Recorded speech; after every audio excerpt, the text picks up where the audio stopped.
Programme हम और हमारी ज़हनी सेहत के साथ हम आपकी खिदमत में हाज़िर हैं। हमारे साथ मौजूद हैं जनाब डॉक्टर मोहम्मद मसूद खोखर साहब, HOD हैं जी, हेड ऑफ़ द डिपार्टमेंट हैं हमारा शोबा ज़हनी सेहत जो है इस्लामिक इंटरनेशनल मेडिकल कॉलेज में। डॉक्टर साहब खुश आमदीद कहते हैं आपको प्रोग्राम में। बहुत शुक्रिया वटी साहब। डॉक्टर साहब, जो टॉपिक आज हमने जिस पे गुफ्तगू करनी है, आपने हमें बताया था कि वो है ADHD, attention deficit hyper activity disorder. तो सबसे पहले तो मैं चाहूँगा कि ये है क्या, ये बताएं हमें कि ADHD है क्या, और उसके बाद जो है फिर मज़ीद इस पे गुफ्तगू करेंगे। और एक और टॉपिक मैं चाह रहा हूँ कि आज शामिल करें अगर हमारे पास वक्त हुआ, कि बेख्वाबी का जो एक आजकल तो बहुत ज़्यादा आम हो चुका है, नींद का ना आना, तो उस पर भी थोड़ी सी बात इंशाल्लाह होगी। और हमारी सामीन से भी गुजारिश है कि अगर आप इनके हवाले से कुछ सवालात करना चाहें तो हमें जो हमारा नंबर है 033157474424 033157474424, इस नंबर पे आप हमें अर्ली मैसेज कर देंगे तो प्रोग्राम के दौरान अगर आपका मैसेज हमें मौसूल हो गया तो डॉक्टर साहब उस पर फिर रिस्पॉन्ड करेंगे इंशाल्लाह।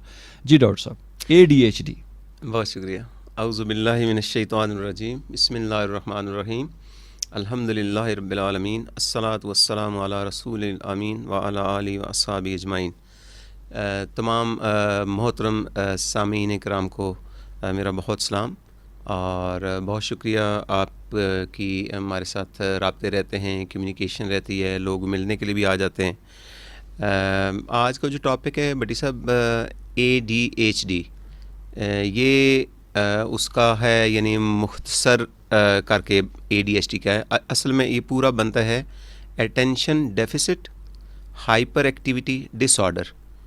तो ये चार लफ्ज़ हैं अंग्रेज़ी के जिनका पहला लेटर या पहला आप समझ लें कि वो उनका लेके ना जो होता है लेटर, तो उसको ADHD का एब्रीविएशन जी, एब्रीविएशन।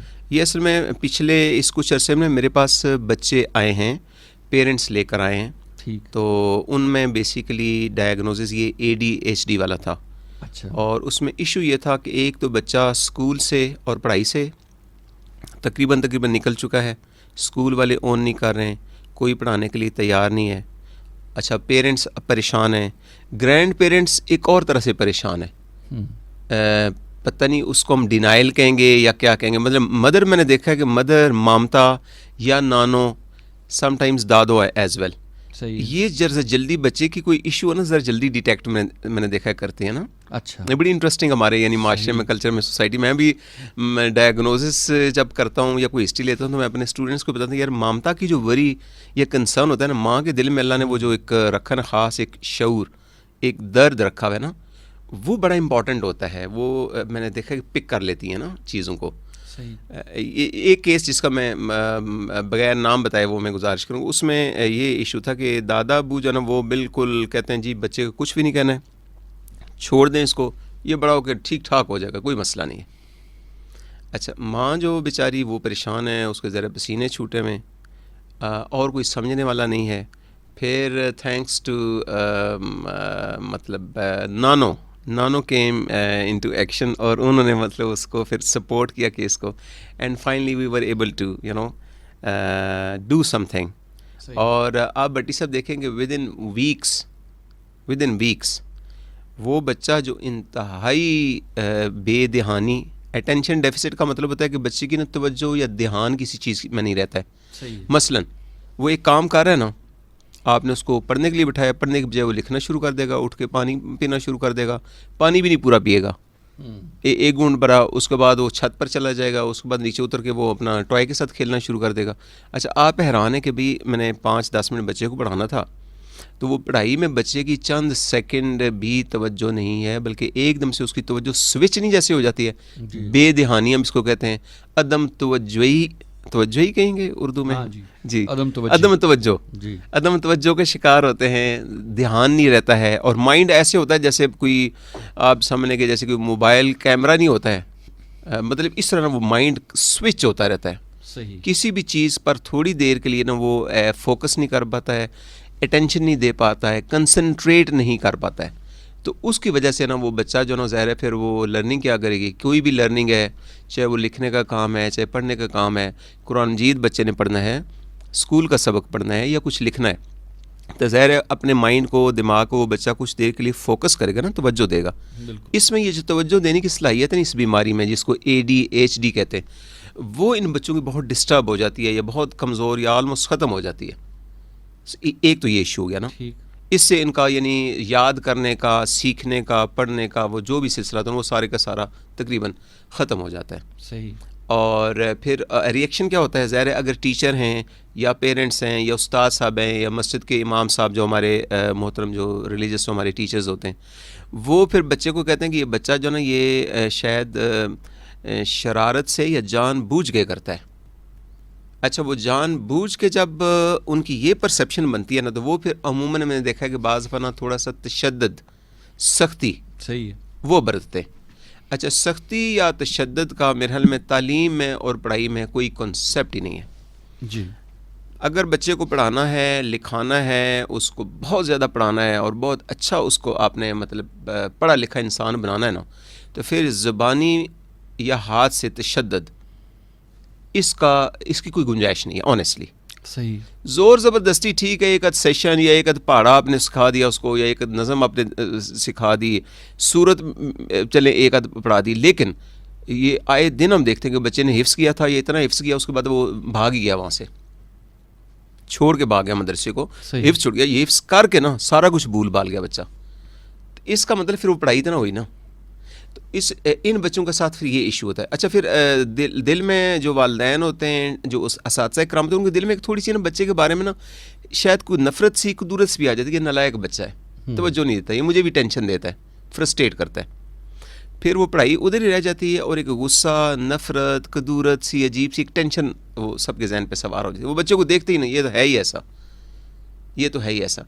इससे उस बच्चे का मज़ीद कॉन्फिडेंस, उसकी सेल्फ एस्टीम, उसकी इस्ते नफ्स वो भी हो जाती है। तवज्जो तो पहले ही उसकी नहीं बन रही थी, अब रईसी कसर भी निकल जाती है। This is the biggest challenge. सही। दूसरा जो इसका कंपोनेंट है इस बीमारी के अंदर यानी ADHD के अंदर, वो कहते हैं कि ये बच्चे जो ना बहुत ज़्यादा ना रेस्टलेस होते हैं। अच्छा। बेचैन। रेस्टलेस और बेचैनी का ये आलम होता है कि आप चंद सेकंड के लिए भी ना कुर्सी पर, बेड के ऊपर या किसी महफिल में या मजलिस में या क्लासरूम में मिसाल के तौर पर वहाँ पे बैठ नहीं पाते ना। मतलब ऐसे लगता है जैसे कोई इनको ना स्पीड लगी हुई है ना, ठीक, मुसलसल चलना फिरना, इधर जा रहे हैं उधर जा रहे हैं, इधर उतर रहे हैं, टेबल पे चढ़ गए, सोफे पे चढ़ गए, मतलब जिस तरह लिटरली जंपिंग जैक जिस तरह कहना, इस तरह ये बच्चे की कैफियत होती है। सही। अच्छा, इस वजह से वो बच्चा जो ना किसी भी महफिल में, किसी भी मजलिस में या बच्चों के ग्रुप के अंदर ना एडजस्ट नहीं हो पाता है। ठीक है। क्योंकि किसी भी ज़ाहिर है आपने गेम अगर खेलने से बच्चे गेम खेलने तो क्या करेंगे, बैठ के खेलेंगे, आराम से एक दूसरे की बात सुनेंगे, म्यूचुअली मतलब मिलजुल के एक बामी जो होती है एक दोस्ती होगी। ये बच्चा चूँकि रेस्टलेस इतना ज़्यादा होता है, इसलिए बाकी बच्चों के साथ दोस्ती का, बहन भाइयों के साथ भी दोस्ती का बॉन्ड नहीं बनता है। बल्कि सारे वो बच्चे भी ना थोड़े से बेजार से हो जाते हैं उससे कि यार ये देखो कितना बेचैन है, ये आराम से खेलता ही नहीं है। फिर इसके अंदर तीसरा कंपोनेंट आता है थोड़ी सी इम्पल्सिविटी। इम्पल्सिविटी का मतलब है कि ये जान के नहीं बच्चा कर होता है, ना जान के वो अदम तवज्जो इसका शिकार है, ना जान के वो बच्चा बेचैन हो रहा है। ये मैं बताऊंगा कि होता क्या, दिमाग के अंदर क्या हो रहा होता है। इम्पल्सिविटी का मतलब बगैर सोचे समझे एक्शन। अच्छा, बगैर सोचे समझे एक्शन क्या मतलब, कोई चीज़, कोई मशीन है मिसाल के तौर पर, ब्लैक बोर्ड है, टीवी लगा हुआ है, उस चीज़ को जाके छेड़ दिया, तोड़ दिया, गिरा दिया, तो वो सोचने से जंप लगा दिया बगैर सोचे समझे। तो यानी ये उनके बच्चों के, इन बच्चों के साथ ये प्रॉब्लम होती है, ये कमज़ोरी थी कि उनको ये अंदाज़ नहीं होता कि जब मैं एक्शन करने चलाऊँ इसका अंजाम क्या होगा। अमूमन बच्चे भी काफ़ी हद तक ऐसा समझ जाते हैं कि अच्छा ये मैं जंप नहीं यहाँ से लगाना है, ये ख़तरे वाली बात है, या गाड़ी गुजरे या रोड से गुजरे हैं तो पता होता है कि अच्छा ये गाड़ी आ रही है तो मुझे रुकना है थोड़ी देर। ये इम्पल्सिविटी में ना गाड़ी बिल्कुल स्पीड से आ रही है, करीब पहुँची थी, ऐसे शूट करेंगे। अच्छा। सो इम्पल्सिविटी का मतलब है कि तोड़ फोड़ भी कर सकते हैं, गुस्सा भी कर सकते हैं, चीज़ तोड़ भी सकते हैं, अपने आप को ख़तरे में डाल सकते हैं, दूसरों को ख़तरे में डाल सकते हैं। सो ये इसका है ओवरऑल जो सिनेरियो होता है ना, ये वाला है attention deficit hyper activity disorder, जिसमें बच्चा इंतहाई बेचैन, किसी चीज़ पर तवज्जो नहीं दे पाता है और साथ कोई ऐसे एक्शन बार बार करता है जिसमें चीज़ें टूटती भी हैं, नुकसान भी होता है, उनको भी नुकसान होता है, ज़ख़म आ रहे होते हैं, चोटें लग रही होती हैं, मतलब दिन में कई दफ़ा चोटें लग रही हैं उसको या दूसरों को, सही। खुदा न खासा वो खतरे में डाल रहे होते हैं, चोटें लग रही हैं, मसलन आग जला दी एकदम से, सही। वो क्या कहते हैं गैस का चूल्हा ऑन कर दिया, ऐसे ही जाते जाते। अच्छा डॉक्टर साहब, आपने जैसे ये जो सिम्टम्स बताए हैं जी। ADHD के हवाले से, आजकल मैं जिस बच्चे को देखूं उसमें मुझे यही चीज़ नज़र आती है, मतलब हर बच्चा ही मुझे तो जो है ना नज़र आता है कि वो ये सारी इस तरह की चीज़ें उसके अंदर मौजूद हैं। तो हम डायग्नोज कैसे करते हैं कि बच्चा जो है वाकई ये इस डिसऑर्डर का शिकार है? जी बेटी सर, बहुत शुक्रिया। पहली बात ये बड़ा पर्टिनेंट क्वेश्चन, क्योंकि हम नॉर्मल को और एबनॉर्मल को ना मेरे ख्याल में शनाख्त करना, इनका फ़र्क जानना ये बहुत ज़्यादा ज़रूरी है। उसमें जो मोटी मोटी बातें ना वो ये कि हर बच्चा ना उम्र के किसी न किसी हिस्से में थोड़ी देर के लिए ना वो मुमकिन है थोड़ा सा ओवर एक्टिव भी हो, उसके एनर्जी के लेवल ज़्यादा होते हैं। ये अच्छा इंसानों में भी है, और बाकी भी जो बच्चे होते हैं ना, जिस तरह हमारे घर में मतलब जानवर जैसे होते हैं, पेट्स जैसे होते हैं ना, वो भी देखो बच्चे ना उनकी जिबिल्लत में, फितरत में होता है, they enjoy actually you know walking around and you know fun. अच्छा, उसमें और इसमें फ़र्क नज़र आता है। उसमें जो बच्चा फ़न के लिए जो ओवर एक्टिव होता है ना, गेम खेल रहा है, फुटबॉल कोई कर रहा है, एक तो वो करेगा और थोड़ी देर बाद ना फिर रिलैक्स हो जाएगा, एंजॉय करके ना ही विल सेटल डाउन। सही। एक तसलसल से नहीं होता है। ये बच्चे बेचारे मैं समझूं कि बहुत ही यानी इसमें विक्टिम होते हैं कि ये उसमें कोई इंजॉयमेंट नहीं हो रही होती उस बेचैनी में। मतलब ये ऐसे लगता है कि जैसे किसी ने इनको ना कोई बस जैसे टॉय को जैसे आप चाबी वो दे के नहीं आप उसको चला देते हैं, बेचारा इधर टक्कर लग रही है, उधर जा रहा है, इधर जा रहा है, तो दे आर देमसेल्फ विक्टिम्स, खुद मजलूम होते हैं ये बच्चे बेचारे। कोई इंजॉयमेंट का उसमें सेंस नहीं होते, नंबर वन। ठीक। दो, तसलसल। इसमें डायग्नोसिस के बारे में ये कहते हैं कि ये कम से कम 6 महीने अगर ये वाले जो मैंने अलामात बताई हैं या जो इनके अंदर जो तब्दीलियाँ आती हैं, अगर ये 6 महीने तक मुसलसल रहें या 6 महीने से ज़्यादा, तो फिर आप इसके डायग्नोसिस के बारे में आप सोचेंगे, संजीदा होना चाहिए जी। फिर सही। कम मतलब एक हफ्ते के लिए बच्चे को कोई टेंशन होगी, कोई डिप्रेशन होगी, कोई फ्रस्ट्रेशन होगी, तो बच्चा अदम तवज्जो को थोड़ा सा बच्चा बाज़ बना, कोई घर में जैसे माहौल टेंस हो गया, सही। कोई पेरेंट्स का इशू हो गया, टीचर ने गैर ज़रूरी डांट दिया, किसी बच्चे ने बुली कर दिया, तो वो बच्चा आर्जी तौर पर उसकी अगर दिल आज़ारी होना, तो वो बच्चा क्या बड़ा भी इंसान थोड़ी देर अदम तवज्जो को जवाब होगा, मतलब वो खोया होगा, सोच रहा होगा मेरे साथ बड़ी ज़्यादती होगी, फ़लाँ ने मेरे साथ मुझे बुरा लफ्ज़ कोई कह दिया, किसी ने मुझे हिट किया था, तो वो बेचारा ना उसमें एक कैफियत में ज़हनी उलझन का शिकार रहेगा, स्ट्रेस में रह जाएगा। तो हो सकता है उसको आवाज़ दें तो सुन ना रहा हो ना, यानी अदम तवज्जो का होएगा।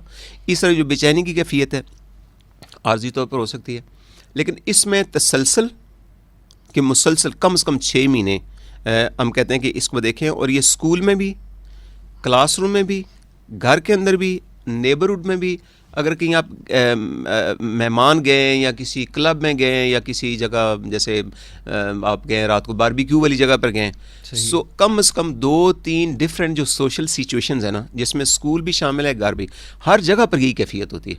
बाद बच्चों का होता है कि मसलन बाहर गए ना, झूले देखे, रौनक मेले देखा, बाकी बच्चे एक्साइटेड हैं, वो मतलब भाग दौड़ रहे हैं, तो वो बच्चा भी हो सकता है थोड़ी देर के लिए भाग दौड़ करे, इंजॉय करे, आपको लगेगा जैसे ओवर एक्टिव हो गया।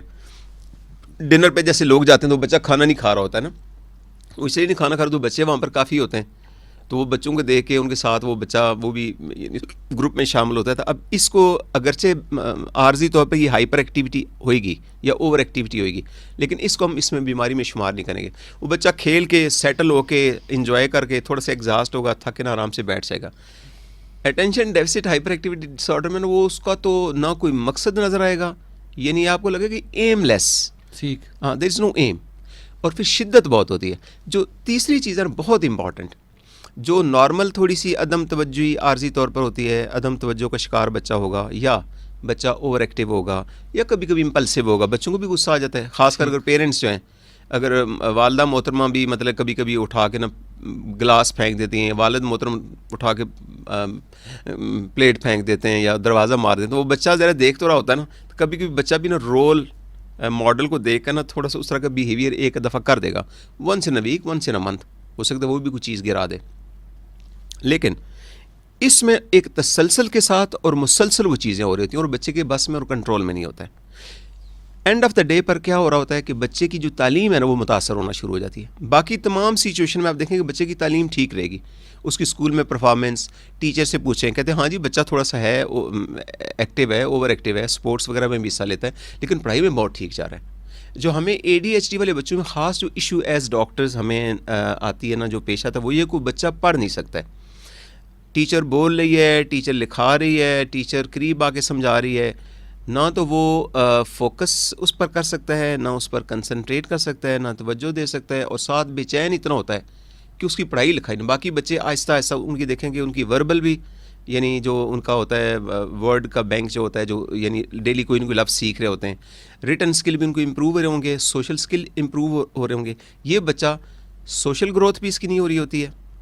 सोशल स्किल जैसे होता है ना, जिसका मैंने जिक्र किया, बच्चों के साथ मिलना, दोस्ती लगाना, बैठ के बातें करना, आराम से बारी बारी खेलना कोई चीज़, ये बारी बारी वाला कॉन्सेप्ट नहीं होता है इनका ना। ये अगर बैटिंग और बॉल से खेलने के ना बच्चे, तो ये कभी उस पर जंप करेगा, उस बॉल कभी इधर फेंक देगा, कभी राइट कभी लेफ्ट। वरना नॉर्मली बच्चे देखें वो उनको पता होता है क्रिकेट कैसे खेलनी है। सही है। वो शॉट बैट को सही से पकड़ेंगे, बॉल को सही से फेंकेंगे। तो इनका ये होता है कि बैट उधर गया और बॉल उधर गया, out of the court, that's it. So मतलब वो बेरब्तगी सी, और एक आप समझे वाकई क्लियरली पता चलता है कि ये चीज़ें नॉर्मल नहीं हैं इस बच्चे के अंदर। सो ये 3 चीज़ें हैं, शिद्दत, तसलसल, मुद्दत, दौरानिया इसका, ठीक। और अल्टीमेटली उस बच्चे की जो एकेडमिक परफॉर्मेंस है, जो याद करने की, सीखने की जो सलाहियत है ना, वो मुतासर होती है, और फिर उसकी कॉम्प्लिकेशन शुरू हो जाती है। मसलन टीचर जब उनका गिला आ जाएगा कि ये बच्चा पूरी क्लास को डिस्टर्ब करता है, पेरेंट्स को कॉल आ जाएगी, या पेरेंट टीचर मीटिंग पर ये इशू बन जाएगा। अगर पेरेंट्स और टीचर इस इशू को नहीं आइडेंटिफाई करते तो पेरेंट और टीचर के दरमियान मिसअंडरस्टैंडिंग हो जाती है कई दफ़ा। सही, वो यार ब्लेम गेम जैसे होती है कि नहीं जी आपका बच्चा ऐसा होगा, नहीं हमारा बच्चा ठीक है, हम फीस नहीं देते। मेरे ख्याल में इस तरह कभी भी इस इशू को हैंडल नहीं करना है। उन सब ने देखना है कि असल इशू क्या है, ना इसको फीस देने का इशू है, ना कोई टीचर जानबूझ के किसी बच्चे के साथ खुदा ना खासा कोई ज़्यादती या उसको इग्नोर करेगा या सख्ती करेगा। असल इशू ये है कि अगर आपको पता है कि ADHD में बच्चे की कैफियत क्या होती है, तो फिर आपकी आपस में मिसअंडरस्टैंडिंग, लड़ाइयाँ नहीं होंगी। और जितना जल्दी डिटेक्ट करे, ये मैं समझता हूँ क्रेडिट जाएगा, ये इसका अल्लाह ताला अजर देगा।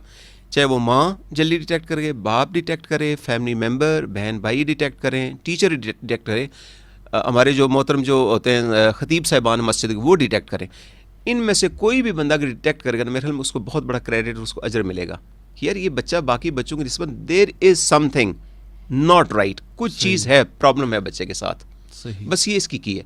उसे जल्दी अगर डिटेक्ट करेंगे, और तीनों पार्टियाँ यानी पेरेंट्स, फैमिली मेम्बर्स, टीचर, अगर मस्जिद में बच्चा जाता है पढ़ने के लिए, या खतीब साहब घर में उसको पढ़ने के लिए आते हैं, कुरान मजीद का दर्स देने के लिए, कुरान मजीद पढ़ाने के लिए, तो ये तीनों अगर मिल के ना आपस में नोट्स शेयर करेंगे ना, यार मैंने भी नोट किया कि बच्चे में ये प्रॉब्लम है, सही, तवज्जो नहीं दे पाता, फिर इसका जल्दी डायग्नोसिस होगा। अगर जल्दी डायग्नोसिस होगा तो आगे वाला काम जो है ना ट्रीटमेंट को आसान हो जाएगा। सही है। इसके बड़ी से कुछ टेस्ट भी होते हैं वैसे। अच्छा। जो क्लिनिकल साइकोलॉजिस्ट हैं हमारे दोस्त हैं, मेल भी फीमेल, उनके पास कुछ टेस्ट भी होते हैं जिससे ना मतलब वो एक बच्चे के बिहेवियर को ऑब्जर्व करके ना, वो बच्चे को ना नेचुरल इन्वायरमेंट में ऑब्जर्व करते हैं, ऑब्जर्व करके ना वो उसका मतलब क्वेश्चंस होते हैं बाकायदा, उन क्वेश्चंस के ऊपर ना स्केल होता है, एक 1 2 3 4 5 तक होता है, तो उस पर वो स्कोरिंग करते हैं। ठीक है। अच्छा बच्चा मिसाल को अगले 5 मिनट के अंदर इस बच्चे ने क्या क्या किया है, जिस्मानी तौर पर, ज़हनी उसकी जो कैफियत है, जिस्मानी कैफियत है, क्या किया,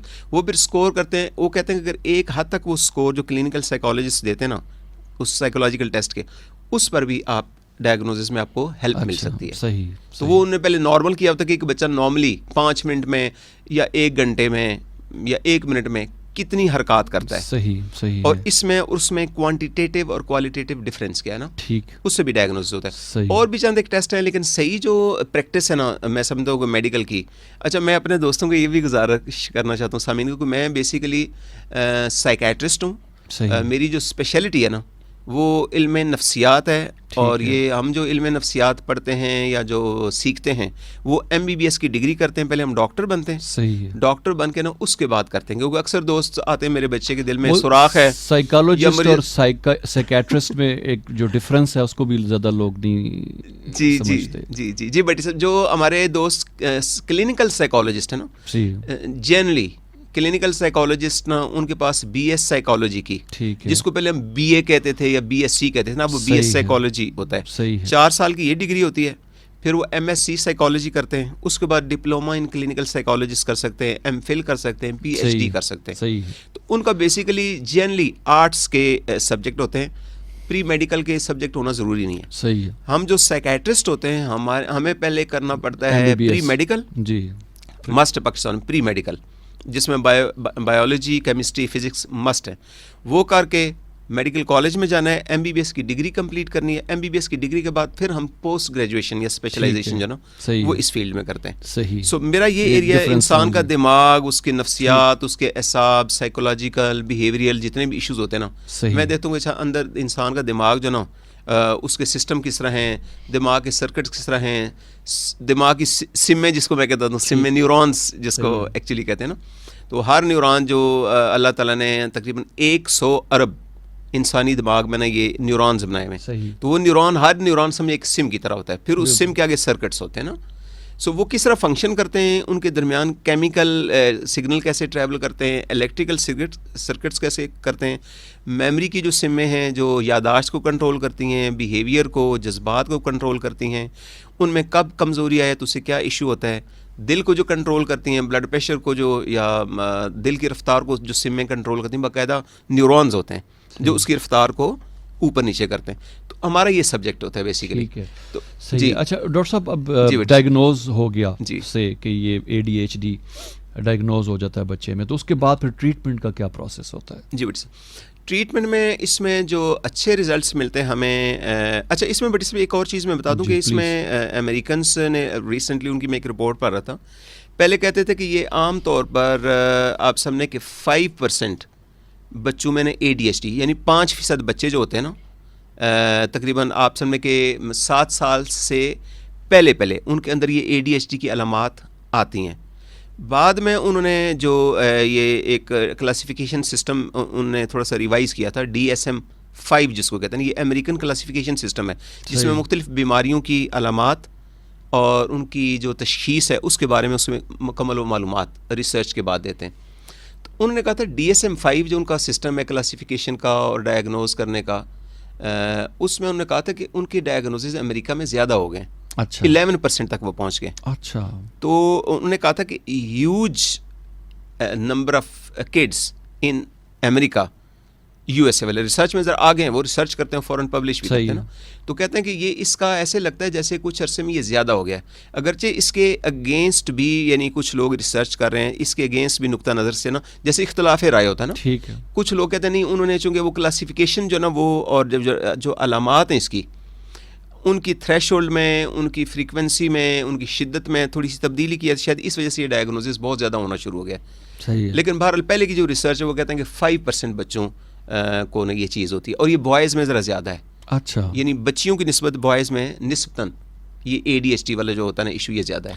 डॉक्टर साहब रीजंस क्या होते हैं? हम ट्रीटमेंट से पहले अगर रीजंस देख लें। थैंक यू जी।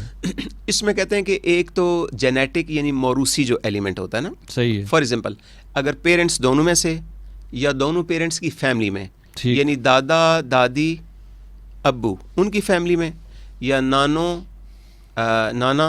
जान और वालदा की फैमिली में, अगर इससे पहले कोई ADHD का कोई एलिमेंट रहा है, या इससे मिलता जुलता कोई नफ्सियाती जैसे मसाइल होते हैं किसी भी बच्चे को बड़े को रहे हों। दूसरा कहते हैं वो एक बाइपोलर डिसऑर्डर जिसकी पहले हमने एक दफ़ा डिस्कशन की थी, वो अगर हूँ, जिन फैमिली में ना ड्रग अब्यूज़ होता है बटी साहब, ये यानी नशे की खुदा न खास्ता होती है, हिस्ट्री होती है कि माँ बाप के अलावा ख़ासकर जो वेस्ट में या बाज़ कंट्रीज़ में, बाज़ सोसाइटी में जहाँ पे अल्कोहल वगैरह ज़्यादा है, सही है, तो कहते हैं वो शराब नोशी या नशे वाली चीज़ें जो पेरेंट्स इस्तेमाल करते हैं, अगर बच्चा उस वक्त पेट में है यानी प्रेगनेंसी की हालत में जी, और वालिद और वालदा किसी तरह का कोई नशा करते हैं, अच्छा, तो कहते हैं उसके भी असरात इसमें आ सकते हैं और उसी ADHD फुल फ्लैज या इसकी अलामात ज़ाहिर हो सकती हैं ना। ठीक। तो एक तो ये जेनेटिक, उसके बाद आ जाता है इन्वायरमेंटल फैक्टर्स। सही है। इन्वायरमेंटल फैक्टर्स में भी कहते हैं कि अगर कोई बच्चे को मिसाल के तौर पर ना उसमें कहते थे मिनिमल ब्रेन डैमेज एक टर्म यूज़ होती थी यानी कोई ऐसा इन्फेक्शन हुआ या कोई चोट लगी या कोई ऐसा कोई इवेंट हुआ बच्चे की पैदाइश के बाद जिससे बच्चे के दिमाग को या तो ऑक्सीजन सही नहीं पहुंची या दिमाग के जो सिस्टम है ना वहाँ पर कोई किसी तरह का कोई नुकसान हुआ, कोई डैमेज हुआ, तो कहते हैं उसके बाद वो दिमाग के जो सर्किट्स होते हैं ना, जो इंसान की सोचों को, इंसान की तवज्जो देने की सलाहियत को और इंसान के बिहेवियर को कंट्रोल करते हैं, कहते हैं वो सर्किट्स ना वीक हो जाते हैं जो कंट्रोल करते हैं। ब्रेकें नहीं जैसे होती हैं गाड़ी की या किसी चीज़ की, कहते हैं वो जो ब्रेक लगा के रखते हैं इंसान के रवैये को, बिहेवियर को, मैंने इतना बोलना है, इतना मैंने उठना है, लिमिट्स में जी। कहते हैं वो उनमें कोई कमज़ोरी आ जाती है, फिर वो बच्चा जैसे बिल्कुल जैसे मैं बहुत ही अदब से मैं ये अर्ज़ करना लेकिन समझ जैसे ब्रेकें नहीं फेल हो जाती हैं गाड़ी की, हाँ सही है, कि वो ब्रेकें फेल हैं तो फिर गाड़ी फ्री हो जाती है, बिल्कुल अपनी मर्जी से राइट लेफ्ट भाग रही है, टक्करें लग रही हैं और बस बेकाबू हो गई है ना। सही तो लिटरली कहते हैं वो जो इनहिबिटरी सर्किट्स होते हैं उनको कहते हैं इनहिबिटरी सर्किट्स ब्रेन के, कहते हैं वो सही से फंक्शन नहीं करते हैं। वो फंक्शन क्यों नहीं करते हैं? उसमें कहते हैं ब्रेन के अंदर कुछ केमिकल्स होते हैं, इंसानी दिमाग में ज़रा खून में भी केमिकल्स होते हैं, जिगर में भी होते हैं, दिल में भी होते हैं, दिमाग में। तो दिमाग में कहते हैं कुछ केमिकल्स होते हैं जिसका एक का नाम है डोपामीन, अच्छा, इसका बहुत जिक्र है, और नॉरएपिनेफ्रीन, ये दो बड़े मशहूर हैं, मतलब नॉन केमिकल्स हैं जो बहुत वाफर मिकदार में होते हैं इंसान के दिमाग में भी और जिस्म में भी। तो कहते हैं दिमाग में अगर इनका कोई इशू हो जाए या इनकी कोई कमी बेशी हो जाए दिमाग के कुछ हिस्सों में, तो उससे भी ADHD वाली या ये जो है ना ओवर एक्टिविटी, अटेंशन डेफिसिट, ये इस तरह का इशू बन जाता है। तो ये अभी तक इसके बारे में ये इन्फॉर्मेशन है। उसके बाद फिर कहते हैं कि फूड एडिटिव्स, ये बड़ा इंपॉर्टेंट चीज़ है, यानी खाने पीने में, चूँकि आजकल जंक फूड इंडस्ट्री बहुत ज़्यादा ग्रो कर गया अनफॉर्चुनेटली। आई विश इसके बारे में बहुत प्रोग्राम हो कि जंक फूड इंडस्ट्री कहाँ से आई है और क्यों इतनी प्रमोट हो गई है और इन्होंने क्यों बच्चों से बड़ों से खाना पीना छीन लिया है, सही बच्चों से खास तौर पर। तो कहते हैं जंक फूड जितने भी है ना, चाहे वो स्वीट्स हैं, चाहे वो आप किसी चीज़ का नाम लें, ड्रिंक्स हैं, सही है, उनके अंदर ज़ाहिर है उनकी लाइफ बढ़ाने के लिए ताकि वो ख़राब ना हो जाए उसके अंदर प्रिजर्वेटिव डाले जाते हैं, फिर कलर्स डाले जाते हैं मुख्तलिफ। तो इसके बारे में एक दफ़ा बाकायदा कि थियरी एक डेवलप हो गई थी कि कुछ फूड कलर्स हैं और ये जो प्रिजर्वेटिव्स हैं, कहते हैं इससे भी ADHD की अलामात हो सकती हैं। उस पर बहुत फिर दे ले हुई। इसके अलावा कहते हैं कि आम कुछ बच्चों को ना, जैसे आपने सुना कि शुगर हाइपर हो जाते हैं बच्चे ना, हाँ जी, अगर ख़ासकर रात को या शाम को शुगर, चीनी, कोई मीठी चीज़, चॉकलेट या इस तरह की कोई कहती चीज़ अगर बच्चा इस्तेमाल करे, या कॉफ़ी, बाज़ घरों में कॉफ़ी चाय का ज़्यादा रवाज होता है और जो बच्चे भी देखा देखी पीनी शुरू कर देते हैं। पता नहीं आपको क्या फ़ील होता है, मुझे बड़ा ऑड लगता है कोई बच्चा, कोई 4-5 साल का बच्चा ना, वो भी चाय पी रहा होता है। लेकिन मेरे ख्याल में सुबह चूँकि किचन में से जो हमारे बरामद होता है ना नाश्ता, चाय तो पैकेज का हिस्सा होती है ना, तो बड़े पी रहे होते तो इसमें मतलब ये कह सकते हैं कि जो बाज़ फैमिली कल्चर होते हैं वो भी एक हिस्सा बन जाते हैं इसका। एग्जैक्टली मुझे याद, हमारे घर में अब चाय का बहुत ज़्यादा ट्रेंड है जी। तो जब मेरी शादी हुई, मेरी वाइफ मेरे घर में तो ज़्यादा चाय नहीं पीती थी, राइट, तो वो उसको बड़ी हैरत होती थी जब हम बहन भाई आपस में एक दूसरे की चाय छीनते होते थे। ओके, तो वो कहती है मतलब इतनी क्या है इसमें, और तकरीबन 5-6 महीने बाद वो भी छीन रही होती थी किसी न किसी से। तब्दीली आ गई है। हाँ जी। तो मतलब ये फैमिली के बाज़ कुछ चीज़ें हैं जो वो बच्चा जो ना वो पहले तो वैसे देखा देखी पीता है बेचारा, वरना उसका चाय के साथ क्या होता ना लगे दूध, इसलिए हमारे बच्चों से दूध तो छूट ही गया ना। अब तो पता नहीं दूध से नफरत बच्चों ने करनी शुरू कर दी है ऑनेस्टली। यानी एक बहुत कॉमन जो गिला है ना वो ये है कि बच्चा दूध नहीं पीता हमारा, तो वो कुछ पता नहीं टेस्ट बड चेंज कर हो गए हैं या उसका कोई जो भी सिलसिला हुआ है बहरहाल। तो उसमें पहले चाहे बच्चा वो देखा देखी पीता है, बाद में वाकई आदत बन जाती है उसकी ना। बिल्कुल। और इसकी लोग एडिक्शन भी है बाकायदा, चाय के अंदर कैफीन होती है ना। हाँ बिल्कुल। ये नहीं है कि वो बंदे को बहुत कोई एनर्जी का कोई बूस्ट बहुत दे देती है, लेकिन वो पी पी के ना आदत इतनी हो जाती है कि जब चाय के लेवल कम होते हैं ना, केमिकल इसके जो होते हैं कैफीन वगैरह तो कम होते हैं, थोड़े थकन का एहसास होता है। अच्छा पी के ना, जैसे सिगरेट स्मोकर हम यानी वो सिगरेट पी के थोड़ा अपने आप को फ्रेश फील करते हैं, अलर्ट थोड़ा अलर्ट होता है, वो होती है एडिक्शन ही की किस्म है। ठीक, आई डोंट नो चाय कितनी होनी चाहिए हमारी ज़िंदगी में और कॉफ़ी। आई एम सॉरी कोई माइंड ना करें हमारे सामीन, लेकिन मैं डॉक्टर हूँ, मैंने ज़रा साइंटिफिक एक बात करनी होती है कि क्या इस ट्रेंड को चेंज कर सकते हैं। चाय में बजट बहुत ज़्यादा जाता है ऑनेस्टली, सही बात है, सबसे ज़्यादा बजट चाय में जा रहा है। चीनी, दूध, तीसरी क्या चीज़ डलती है इसमें? चाय में मतलब नहीं पत्ती है थोड़ी एक अहम इंग्रेडिएंट है चाय का। जी जी।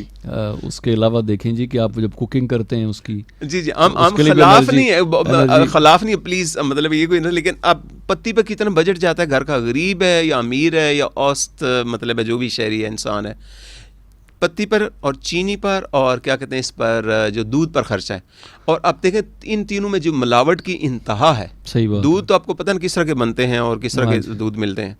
तो ये असल में ये हमारे मुआशरे का हिस्सा नहीं था, ये तो इम्पोर्ट हुई है ना चीज़ें, आपको भी पता है इस हवाले से। एब्सोल्युटली, हमारी ब्रिटिश जब यहाँ पे आए थे तो वो दो चीज़ें हमें जिसकी लत लगा के गए हैं, एक ये चाय थी और दूसरी सिगरेट नोशी थी, आपको पता है ये। Oh my God. अच्छा, ये भट्टी साहब कहते हैं कि उस वक्त ना मुफ्त में फ्री में ये बांटे, आर्मी के जो सोल्जर्स थे उनको फ्री सिगरेट्स दिए जाते थे, कोई चार्ज नहीं किया जाता था। Oh my God. तो उनको मतलब लगाया गया बकायदा। कैन यू इमेजिन, यानी इतनी फेवर कोई कर सकता है फ्री? बिल्कुल खर्चा करके फ्री सप्लाई करें। हाँ, ये बिल्कुल मुझे याद है कि मैं भी बचपन स्कूल के ज़माने में होता था, सिगरेट आते थे कोई तो कहते डब्बियाँ बिक रही और लोग ऐसे पी रहे होते थे कि सर पता नहीं कोई याशी का एक है मंजर। मुहावरा नहीं जी, मुफ्त की शराब तो मुल्ला ने भी पी ली थी।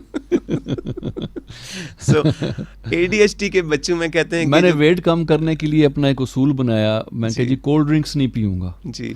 फिर उसूल में थोड़ी अमेंडमेंट करनी पड़ी कि खरीद के नहीं पीऊँगा, ठीक, अगर कोई पिला देगा तो पी लूँगा। कि आप किसी घर जाते हैं कोई सर्व कर देता तो वहाँ अगर आप नहीं पीते तो माइंड भी करते ना, हमारा कल्चर एक ऐसा है, या चाय भी एक कल्चर का आपका एक हिस्सा बन गया ना। आप किसी घर जाएँ, चाय सर्व करना एक वो कल्चरल उसमें आ जाता है, और अगर आप नहीं पीते तो फिर लोग माइंड भी करते हैं, तो वो एक मजबूरी में माइंड करने वाला ये बट्टी साहब एक बड़ा साइकोलॉजिकल एलिमेंट। मेरे पास बाज़ दोस्त आते हैं जो स्ट्रेस में एंग्जाइटी में होते हैं ना, तो उनको चाय वक्ती तौर पर या मैदे के कुछ जलन भी होती है कुछ लोगों को ना चाय से, तो उनको जब हम चाय पर थोड़ी पाबंदी लगाते हैं तो वो यकीन करें कहते हैं कि डॉक्टर साहब मैं मजबूर हूँ, इसलिए कि मैं कहीं भी ऑफिस में विजिट वगैरह पर जाता हूँ तो अगर ना चाय पिया ना तो लोग ना कहते हैं सर हमारी चाय गरीबों की चाय नहीं आप पीते। ऐसे ही है, ऐसे ही बिल्कुल ठीक है ना सर, आप चाय नहीं पीते इसका मतलब नाराज है, ब्लैकमेलिंग का शिकार हो जाते हैं। यानी उसके साथ इमोशन जो ना साथ वो भी साथ इंजेक्ट हो जाते हैं, वो मजबूरन बेचारा चाय पी रहा है। एड्स में भी देखें जी इमोशंस को शामिल किया उन्होंने, ऐसे ऐसे एड्स बन रहे हैं कि जिसमें आप देखें कि चाय का जो है ना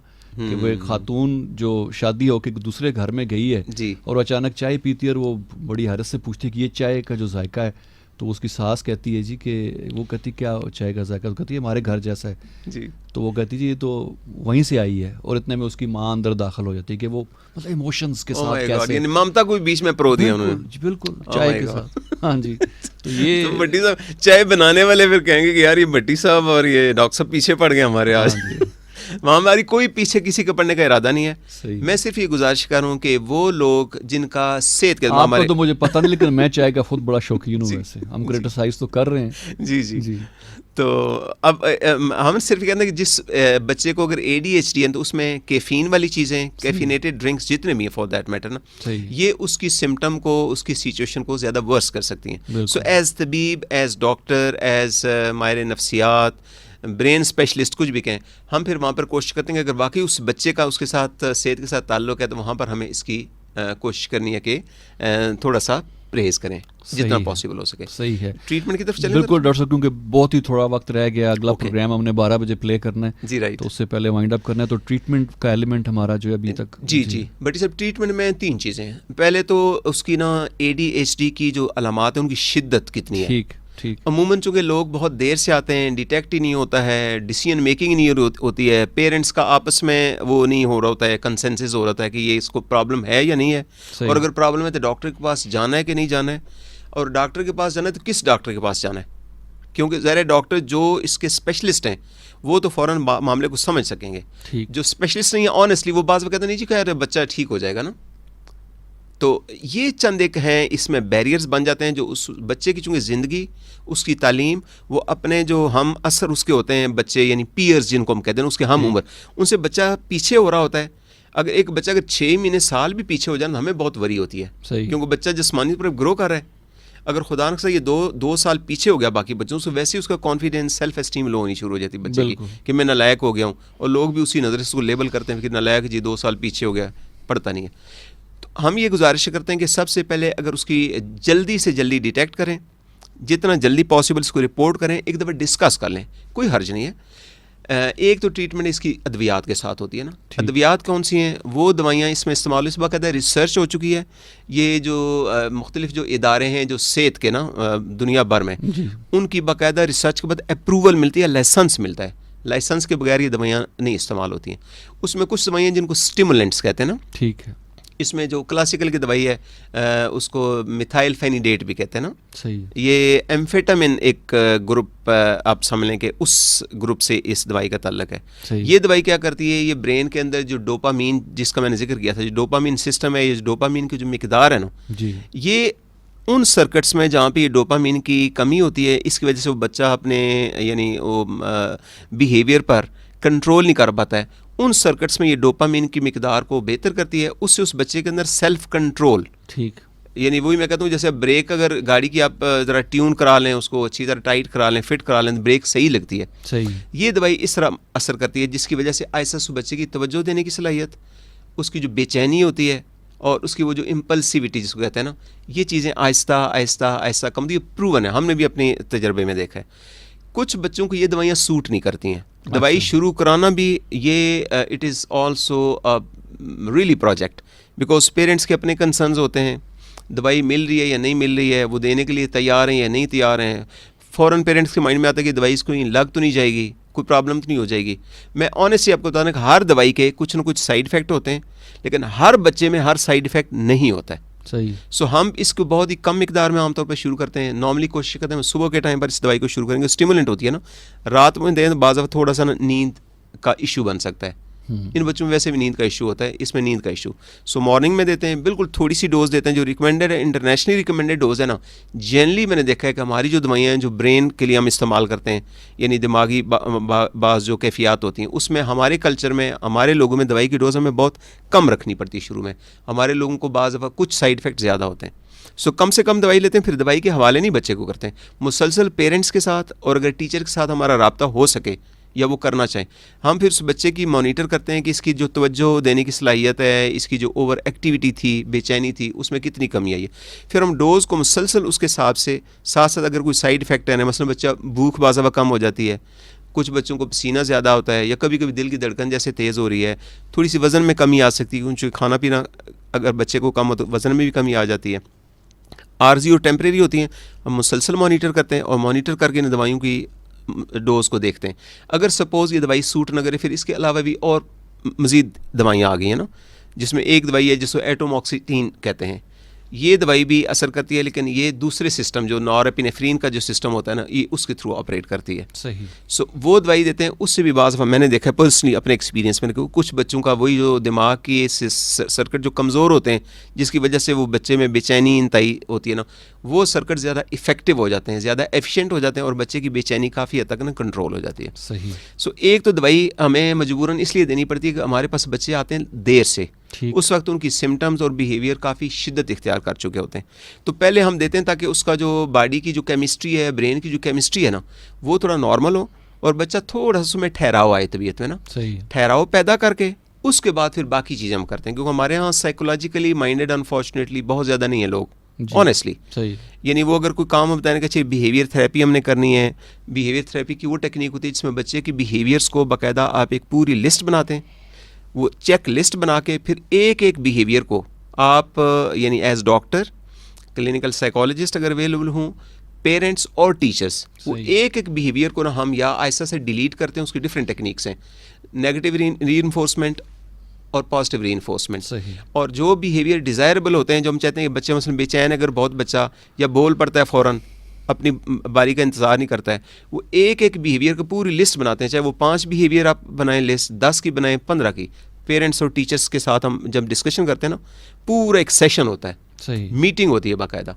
वो बिहेवियर्स को 1 बाय 1 फिर हम कोशिश करते हैं डिलीट करने की। उसमें फिर हम इस तरह करते हैं इसको, यानी जो तरीका होता है इसका बिहेवियरल मॉडिफिकेशन या बिहेवियर थेरेपी का, कि जो बच्चे पेरेंट्स और टीचर्स और हम डिसाइड करते हैं कि ये बिहेवियर इस एज के हिसाब से डिज़ायरेबल हैं, ये मुनासिब और पॉजिटिव बिहेवियर हैं, उनको हम आहिस्ता आहिस्ता आहिस्ता बिहेवियर्स को ग्रो करते हैं। बिल्कुल जैसे मनी प्लांट को नहीं ग्रो करते हैं आप, या सरू के दरख्त को ग्रो करते हैं एक ख़ास डायरेक्शन में, शेप में। तो इस तरह आहिस्ता से ग्रो करते हैं और जो उसके नेगेटिव बिहेवियर होते हैं जो उसके लिए या दूसरों के लिए नुकसानदेह, तो उनको आहिस्ता आहिस्ता टेक्निक्स होती हैं, उनको हम इस तरह से वो टेक्निक्स अप्लाई करते हैं कि हो जाते हैं। हिम्मत वाला काम है, बहुत हौसले वाला काम है ये। सिर्फ मैं let me say you frankly easier said than done. सही बात। लेकिन अगर सही हार्ड वर्क हो, सिंसेरिटी हो, अगरचे टाइम लगता है इन टेक्निक्स में, इनके असर आने में टाइम ज़्यादा लगता है, और पूरा यानी हिम्मत नहीं हारनी, बस इसमें जो बेसिक उसूल है ना, हिम्मत नहीं हारनी होती है। अल्टीमेटली बच्चे का बिहेवियर काफ़ी हद तक पॉजिटिव हो जाता है। फिर उसके बाद जो माएँ होती हैं जहाँ पे ख़ासकर सपोर्ट नहीं होती है, बड़ों की, ग्रैंड पेरेंट्स की सपोर्ट नहीं होती है, या हस्बैंड की सपोर्ट नहीं होती है, या हस्बैंड फादर तो बहुत कंसर्न है लेकिन मदर की सपोर्ट नहीं है, वहाँ पर हम देखते हैं कि उस फैमिली के अंदर क्या इश्यूज़ हैं, कम्युनिकेशन की क्या इश्यूज़ हैं, कंसेंसस। सही है, उनको फिर सही। जी डॉक्टर साहब वक्त हमारा ख़त्म हो गया प्रोग्राम का, लेकिन ये अधूरी सी बात रहेगी इंशाल्लाह, और जो शुरू में मैंने शेयर किया था कि बेख्वाबी के हवाले से प्रोग्राम करेंगे, तो इंशाल्लाह इसी को कंटिन्यू करेंगे डॉक्टर साहब हम इस टॉपिक को अगले प्रोग्राम में। कुछ सवालात भी हैं वो भी मैंने नोट कर लिए हैं, तो वो भी हम अगले प्रोग्राम तक इंशाल्लाह लेके आएंगे।